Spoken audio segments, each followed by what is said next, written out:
บายดีทุกคน สบายดี อันนี้ก็เป็นอาทิตย์สุดท้ายของเราแล้วในการที่แบบว่ารีวิวเนาะว่าแบบที่ผ่านมาเป็นจังไหนแล้วก็แนะนำตัวเองแล้วก็ว่าให้ฟังพออาทิตย์ก่อนนี้หันบ่ได้มาเจอโม โดนมาแล้วเนาะสบายดีจุ่มจิ๋มเด้อพอดีไปได้มา2 อาทิตย์รู้สึกดีขึ้นหลายกว่าเก่าเครื่องที่ตัวที่นุ่งบ่ได้กระลมขึ้นแล้วก็รู้สึกเบาตัวลงร่างกายรู้สึกลงฟิตแน่นขึ้นบ่แม่นลงไปใส่ไซส์ S แล้วว่าทรงยางเฮือนวะ ยาง เถื่อนยังลงมาเบอร์เดียว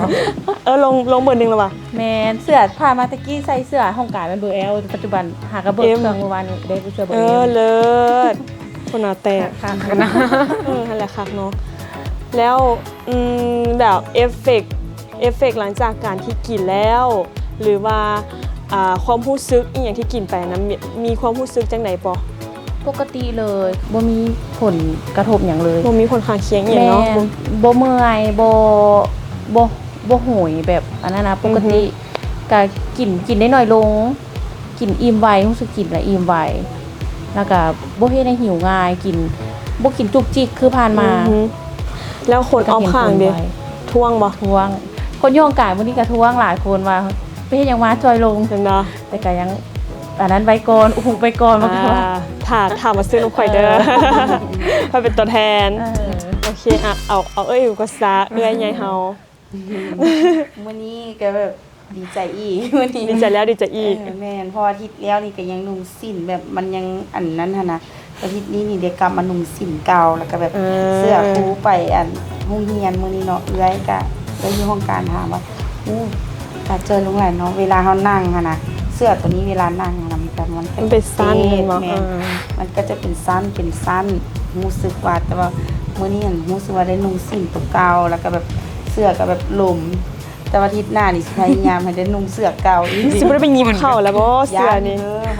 มันได้อยู่แต่ไส้นี่รู้สึกไส้ยับลงบ่ไส้ก็ยับลงแล้วแบบนุ่งเสื้อเป็นอันนั้นหั่นน่ะเวลาเฮาบ่นั้นน่ะสังเกตก็มันก็บ่ค่อยมีหน้าท้องหั่นน่ะแล้วก็แขนก็รู้สึกว่าแขนเข้าแม่นแขนกระสับขึ้นแม่นก็เนาะใจไปใส่ไปงานสังคมเฮาเป็นคนแบบอันนั้นอยู่แล้วนะก็ไปกับหมู่ได้พบปะสร้างสรรค์อยู่เรื่อยๆเนาะแล้วก็น้ำหนักมันก็กินหยังก็แบบเฮาก็บ่เมื่อยบ่หยังนะปกตินี่ได้เซากินแล้วนะคันฮอดผ่านจนได้ขอต่อแม่นบ่แม่ได้ขอต่อแล้วขอขายอีกต้องพิจารณาก่อนเด้อตัวนี้น่ะมาผู้ต่อไปของเฮาอันนี้ผิวเนาะสำหรับของน้องเพิ่นจะเกี่ยวกับผิวมาคำถามเดิมโดยอันนี้ก็เป็นอาทิตย์ที่4แล้วเนาะก็คือกินไปก็หน้าที่เคยแบบว่านอนดึกแล้วตื่นมาแต่งหน้าบ่ติดเนาะตอนนี้ก็คือแต่งหน้าติดแล้วก็แบบรู้สึกว่าแต่งหน้าติดขึ้นเพราะว่าตอนนั้นก็จะแบบกับแป้งหยองหน้าอยู่แล้วเนาะแล้วก็ผิวก็เป็นจุดก็ค่อยไข้ขึ้นแล้วก็ใสขึ้นแต่บ่ได้ถึงกับว่าขาวแต่ว่ามันก็คล้ายๆเพิ่มระดับขึ้นใช่ไหมแล้วก็ที่ว่าจังได๋วะกินข้าวแซ่บนอนหลับแล้วก็สดชื่นขึ้นเวลาเฮานอนดึกแล้วตื่นขึ้นมากันแม่หน้าบ่โทรมแล้วก็บำรุงภายในสู่ภายนอกรู้สึกออร่าขึ้นเนาะอาทิตย์สุดท้ายนั่นแหละก็คืออันนี้ก็อยากให้ทุกคนฝากความประทับใจอีกครั้งหนึ่งก่อนซะจากที่กินผลิตภัณฑ์ตัวนี้มาอันนี้ก็เข้าเดือนนึงเต็มเริ่มจากใหญ่เขาก็ซะประทับใจแฮงเนาะแบบว่าโอ้ยดีใจที่แบบมาเจอผลิตภัณฑ์บ่คิดว่าตัวเองสิแบบว่าสิมีโอกาสที่ว่าได้ลงย้อนว่าอายุที่ว่าเฮาเพิ่มขึ้นแล้วแม่นอยู่ว่าเฮาควบคุมอาหารแต่ว่าบางทีนะการควบคุมอาหารอย่างจริงกับทิศ1 หรือ 2 ทิศนะคันเฮาบ่มีวินัยตัวเองเป็นคนมักกินอยู่แล้วเนาะแต่ว่ามาเจอผลิตภัณฑ์นี้ถือว่า1สามารถออกงานสังคมแบบสบายและ2มาเวลาเฮากินแล้วนะแบบมันรู้สึกแบบว่าเฮาบ่เมื่อยบ่สั่นแบบบ่บังคับตัวเองให้ตะบะแตกนะแล้วมันเป็นสิ่งที่ประทับใจแล้วแบบ ขอต่ออีกได้บ่ ยังยืนยันคำเก่า แม่อยากเป็นตัวแทนให้แบบคนที่แบบมันเจอปัญหาคือแบบเฮาหั้นนะแล้วเฮาเข้าใจความรู้สึกนี้ดีหั้นนะว่าคันสมมุติว่าเฮากลับมาเป็นหุ่นเก่าเฮาหั้นนะเนาะเฮาก็สิมีความมั่นใจตื้มเสริมสร้างบุคลิกภาพเฮาแบบเวลาไปเวียกไปงานมันก็เป็นตะเบิงหั้นนะแล้วแบบเฮาเป็นคนเฮ็ดเวียกคือเอื้อยเนาะต้องไปเวียกแต่เช้าแล้วกลับเงินก็ต้อง8 โมงเพราะมีสอนเพิ่มตอนแลงหั้นนะแล้วเฮาบ่มีเวลาที่จะแบบไปออกกำลังกายแล้วถ้าสมมุติเฮาบ่กินหั้นนะมันก็สิเฮ็ดให้เฮาเมื่อยเฮาเพลียคิดหยังบ่ออกแล้ แม่น แล้วมันเป็นสิ่งที่ว่าตอบโจทย์สำหรับคนที่ว่าเฮ็ดเวียกหนักคือเฮาและบ่มีเวลาที่ว่าออกกำลังกายหั้นนะมันเป็นผลิตภัณฑ์ที่ดีแบบตอบโจทย์หม่องนี้อีหลีหั้นนะ แล้วก็กินง่าย กินง่า แซ่ ย บ กินสบายกินแซ่บ โอเคคนต่อไป ความประทับใจก็คือเนาะมีความมั่นใจขึ้นหลาย จากผ่านมาไปใส่กับหลายคนกระทวงตุ้ยเทพเฮ็ดหยังมาถือผ้าหวา กะกับมื้อนี้เนาะไปเวียกกะมีคนหลายคนทวงกะมีความประทับใจคือว่ามันตอบโจทย์ได้อีหลีคือที่อยู่เว้ามาเลยคือแบบมันสร้างความมั่นใจให้เฮาได้หลายขึ้นเนาะไปใส่กะมีความมั่นใจคือนุ่งคือหยังกะมีความมั่นใจคือผ่านมาสินุ่งหยังกะเปลี่ยนหลายๆสุดก็คือว่าโบคือยังโบกันบ่แม่นอยู่เอาสุดใดมาใส่ก็คือยังบ่แม่นสิหั่นน่ะแบบมันนุ่งแต่กับเป็ดข้างหน้าเป็ดหน้าหลังสินะแล้วนี่คือผ่านมากินผลิตภัณฑ์ได้มากะเรื่องลงแต่ว่ามันบาดเฮาเซากินแล้วมันขึ้นคืนคูณ2และเวลากินก็เมื่อยหันใจบ่อิ่มนอนบ่หลับพอมันคุมเฮาแต่ว่าตัวนี้นี่แม่นมันดีคือคล้ายๆคือเฮาบ่ได้กินหยังเลยบ่ได้กินยาบ่ได้กินอาหารเสริมแต่มันช่วยเฮาไปได้ในตู่เลยโดยที่แบบว่าบ่ออกกำลังกายก็ได้คืออันนี้เป็นแม่ลูกอ่อนเนาะแต่ว่าบ่มีเวลาที่ออกกำลังกายคือบางมื้อที่เลิกเวียกค่ำถึงจะบ่เลิกเวียกค่ำเหมือนเลิกเวียกสวยกลับเมืองก็ต้องแม่นดูแลลูกนะก็บ่มีเวลาได้ไปออกกำลังกายแต่ว่าคือตัวนี้นี่ก็รู้สึกว่ามันลงไวทั้งที่ว่าเป็นคนที่ว่ามีหน้าท้องเพราะว่าพาเกิดหน้าท้องจะลงยากแต่ตัวนี้อันยอมรับอยู่แล้วมันจะลงยากเนาะแต่มันค่อยๆลงมันรู้สึกได้ว่ามันค่อยๆลงนะแต่มันก็ตัวนี้เป็นตัวที่ประทับใจที่สุดเลยคืออยากกลับมาหุ่นสาวคือเก่าฮันซิว่าแบบมันลงวุบประเดี๋ยวมันก็สิเกิดจริงบ่เนาะอันนี้มันก็สิค่อยๆปรับลงแม่นแต่ว่าถือว่ามันเห็นผลดีเพราะว่าหาก็เดือนเดียวแม่นหาก็เดือนเดียวน้ำหนักนี่สิบ่ลงแบบวูบวาบเพื่อบางตัวกินน้ำพริกลงเป็น10 โลแต่ตัวนี้จะบ่ค่อยลงแต่ว่าหุ่นตัวนี้จะกระซับเข้าจะบ่เป็นแบบว่าลงแล้วแบบแฮวแบบโยนแต่ว่าแม่นมันคล้ายๆคือเขาออกกำลังกายเลยโดยที่บ่ต้องออกกำลังกายมันจะดีคือตัวนี้แล้วก็อยากสาโต อยากให้เอื้อยเขี่ยวเอาผลิตภัณฑ์นี้มา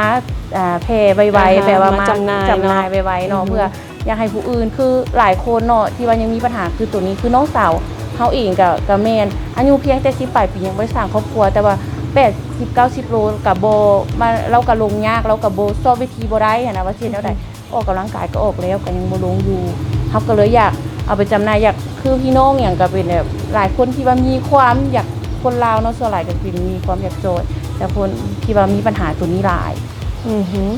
ก็เลยอยากสร้างความมันประทับใจพออันนี้หันเมนอยากถามทุกคนอีกน้อยนึงเนาะก็คือตามที่เฮาสั่งน้ำหนักมาถามว่าน้ำหนักมันลงวูบประเดี๋ยวมันบ่ได้ลงเนาะแต่แค่รู้สึกว่าโตมันเฟิร์มไม่ได้ในโตเฟิร์มเข้าทำอิดเลยสังเกตเห็นก็คือแบบหน้าท้องมองท้องน้อยนี่นะตัวจุดเด่นเป็นหน้าท้องท้องน้อยจะลงก่อนหมู่เลยโตมาลาเฮาก็จะแบบรู้สึกว่าแอวเนาะแม่นต่อมาแล้วเป็นแขนอันนี้มงสิได้ไปตัดสายแล้วตัดสายแล้วเดี๋ยวนี้ธรรมดาตัดซื้อมาเนาะได้ตัด3 สายก็แบบมันรู้ว่าตัดอีกแล้ววันนี้เราสิได้ตัดอีกเนาะแน่นอนว่ากระทั่งแบบส่วนก็ยังลงบ่ได้ที่มันมีไขมันส่วนเกิดออกมาเป็นลงหมดเลยรู้สึกว่ามันดีได้ที่แบบว่าแต่ส่วนหลายคนบางคนอาจจะแบบว่าอยากลดน้ำหนักแต่แบบเที่ยวเบิ่งแต่น้ำสั่งสิ่งหั่นนะแต่อันนี้ก็คือบ่เบิ่งแต่แบบให้สังเกตเบิ่งหุ่นเฮาเอาเนาะมันจะเฟิร์มเข้าตัวที่ประทับใจแม่นตัวนี้คือแบบว่าถึงน้ำหนักมันสิคงอยู่คือเก่าแต่ว่าหุ่นเฮามันน้อยลงหั่นน่ะมันก็ยังดีกว่า น้ำหนักลงแต่ว่าตูบ่ลง แม่น อืม แม่น คือ เลย คือยาตัวอื่นไหมน้ำหนักลงไว้แต่ว่าตู น้ำหนัก บ่ ล ล ง ง แต่ว่าบัดเวลากินแล้วนะมันย่อนนะ ตูมันบ่ลงบ่แน่นนะ อ่าฮะ ตัวอื่น แต่ว่าอันนี้แน่นเลย โอเคมาคัดจังว่าอีกคนหนึ่งเราสิหาวนอนแล้ว สิรับแล้วอีกคนหนึ่งอ่ะ ก็คือลืมไปแล้ว ให้ว่าในเพื่อนเดียวว่าความประทับใจก่อนเนาะอ่ะ ก็คือประทับใจเนี่ยผลิตภัณฑ์นี้ก็คือก็คือต้องขอบใจเอื้อยุก่อนและก็เอื้อแอมโดยที่ว่าได้ให้มาลองผลิตภัณฑ์นี้ก็คือ เป็นคนแบบว่านอนดึกมันก็ตอบโจทย์ไปอีกเนาะก็คือแบบหน้าจะโบโซมแล้วก็เป็นสิวอยู่หลังอีกเป็นคนหนึ่งที่ว่ามีสิวอยู่หลังแต่ว่ามันก็เซาไวอีกหน้าคือกันนอนดึกก็คือสิวขึ้นแล้วก็เซาไวแล้วก็แห้งแล้วก็ผิวก็เป็นจุดด่างดำบ่มีความมั่นใจในตัวเองแล้วก็ผิวว่าสม่ำเสมอแต่ว่าเดี๋ยวนี้มันก็มีความรู้สึกว่าใสขึ้นในระดับหนึ่งอยากให้เราเอามาขาย พี่เอามาจำหน่ายไวๆเนาะ โดยมาจำหน่ายไว้เพราะอยากเป็นตัวแทน โอเคอยากเป็นตัวแทนเพราะว่า อยากให้หมู่หลๆ โดยอยากให้ทุกคนได้ลองโดย ได้มานั้นน้ำกันเมื่อทุกคน เพราะว่ากินเองประทับใจเอง แม่ แล้วก็อยากให้คนอื่นได้กินน้ำอย่าง คน เนาะ รอบข้างได้ บางทีมันบ่ได้แค่ผิวเนาะมันเกี่ยวกับหนึ่งเฮานอนเดิกแล้วมันสิวขึ้นบ่มันเฮ็ดให้เฮาโซมบ่อีหยัง แล้ว หั้น ก็ นะ แต่งหน้าบ่ แม่นจากที่เราว่าเนี่ยมันก็บ่ได้เน้นแต่กับเกี่ยวกับผิวเนาะแล้วของเรามันเฮ็ดให้เราแบบหลายอันที่ว่าช่วยตอบโจทย์เราเนาะก็รู้สึกก็ดีใจนำที่แบบมันตอบโจทย์ได้หลายอย่างอะนะ โดย เข้าใจหลายๆอันนี้เป็นอาทิตย์สุดท้ายแล้ว โดย แบบเห็นการเปลี่ยนแปลงของทุกคนก็คือดีใจนำ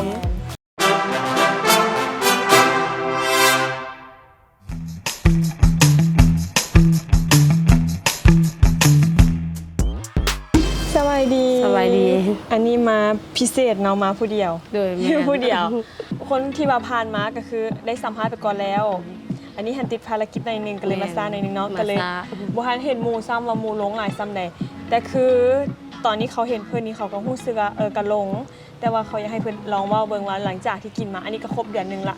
ลองเว่าให้ฟังเนี่ยว่าหลังจากที่ครบเดือนหนึงเป็นจังไดที่กินมา หลังจากที่ครบเดือนหนึ่งเนาะก็คือรู้สึกว่ามันเฟิร์มแบบคือหน้าท้องกับลุงหลายแล้วก็แขนแล้วก็ส่วนหลายเป็นหน้าแล้วเห็นได้สัตว์สินะแล้วก็มีหลายคนท้วงเวลาเขากินข้าวก็กินได้ปกติเลย แล้วก็กินน้ำได้หลายขึ้นแล้วก็เขาบ่กินของจุกจิกประมาณนี้หั้นนะแล้วก็บ่เมื่อย บ่เมื่อย บ่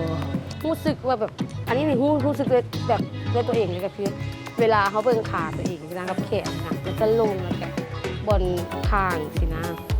อันนี้ แต่ว่าเครื่องนี้รู้สึกว่ามัน หลม ลม แมน เป็นบ่ คือใส่สิ้นไปเวียกสิเนาะจากที่แบบเข็มขัดเขาอยู่นี่นะเขายับเข้าได้หลายนะยับออกก็จะเอ็นแมน การนั้นเนาะ สิ้นลมลงเลยแมน ก็คือตอนนี้ก็ครบไปเดือนหนึงแล้ว อยากให้เว่าถึงความประทับใจที่ว่ากินมาครบเดือนหนึงละ ความประทับใจเนาะหนึ่งมากะคือกินง่ายแล้วก็แซ่บแล้วก็สองมากคือมันบ่เมื่อยนะแล้วมันเห็นได้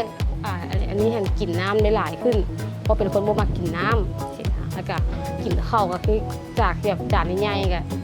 จานน้อยลงแล้วก็คือกินข้าวเปียกกินเปื่อยตะกี้ก็กินเบิดถ้วยกับบัวเบิดแล้วก็เนี่ยแต่บ่เมื่อยมักแต่ตัวเดียวนี่แหละที่มันบ่เมื่อยแหละมันเฟิร์มแบบค่อยๆเป็นค่อยๆไปนะแม่นอันนี้ให้เฮาบ่โซม มันบ่โซมมันบ่เมื่อย รู้สึกว่าหน้าใสขึ้นซ้ำบอกได้แม่น เป็นน้ำกินน้ำเน่ แม่ แล้วก็เป็นน้ำเฮาแบบว่าเสื่อไงวะมันจากตอนนั้นเนาะเฮาตุ้ยเฮาก็สิคิดหลายเฮาก็กังวลอันนี้มันคือเรามีความสุขขึ้นมันก็บ่เครียดบ่คิดหลายมันก็แต่ว่าตัวนี้บางคนเขาจะก็ว่าช่วยเรื่องผิวน้ำได้บางคนที่กินมาเขาจะก็รู้สึกว่ามันผิวดีขึ้น แม่นแบบบอลอันนี้จะเป็นคนแบบต้องไปโฮมอยากแล้วมันจึงทาหน้ามันจึงเข้าแต่ว่าอันนี้บางทีก็บ่ได้ไปโฮมนะเราก็ทาแป้งกับปกติได้ขาวใสขึ้นหั่นแหละ มื้อนี้ก็ขอบใจหลายๆที่ว่านั้น ใจ มีแต่ว่าเดี๋ยวไปจังไหนสิแจ้งเตือนว่า โอเค สิมีอีหยังจังไหนต่อไปโดยขอบใจ ขอบใจ บ๊ายบาย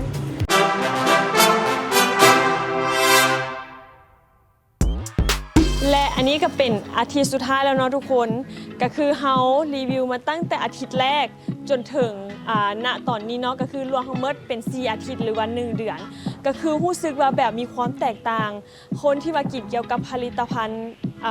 ลดน้ำหนักเนาะ ก็รู้สึกว่าเพิ่นหั้นนะเอาจริงๆน้ำหนักหั้นนะบางคนบ่ได้ลดเลย แต่สิ่งสำคัญคือเพิ่นจะเฟิร์มเข้าโตเพิ่นจะเฟิร์มเข้าทั้งๆที่แบบว่าเขาบ่ได้ออกกำลังกายแต่แบบรู้สึกว่าเฟิร์มกระซับเข้าเนาะอันนี้เป็นเสียงที่เพิ่นตอบมาแบบนี้กันแล้วโยกกันเลยมาว่าทุกคนฟังเนาะก็คือรู้สึกประทับใจแทนกับเจ้า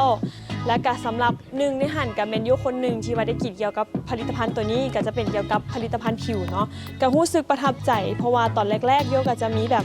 ปัญหาเกี่ยวกับผิวแบบบ่สม่ำเสมอผิวมันจะเป็นจุดๆเนาะก็รู้สึกว่ามันดีขึ้นหลายมันแบบว่าเป็นโยเป็นคนที่ผิวแห้งที่แบบว่ากินน้ำหน่อยแต่ตัวนี้ก็คือเห็นมันแบบว่าซุ่มซื่นขึ้นแล้วก็แบบเฮาผิวเฮาบ่โทรมตื่นนอนเดึกตื่นขึ้นมาผิวบ่โทรมแต่งหน้าก็คือเข้าหน้าเนาะก็คือประทับใจในตัวนี้ EP นี้เป็น EP สุดท้ายแล้วเนาะก็อยากขอบใจทุกคนที่ว่ามาร่วมเฮ็ดกิจกรรมน้ำตัวนี้และก็ขอบใจทุกคนที่ว่าติดตามเนาะสำหรับ EP นี้ไปก่อนเด้อทุกคนบ๊ายบาย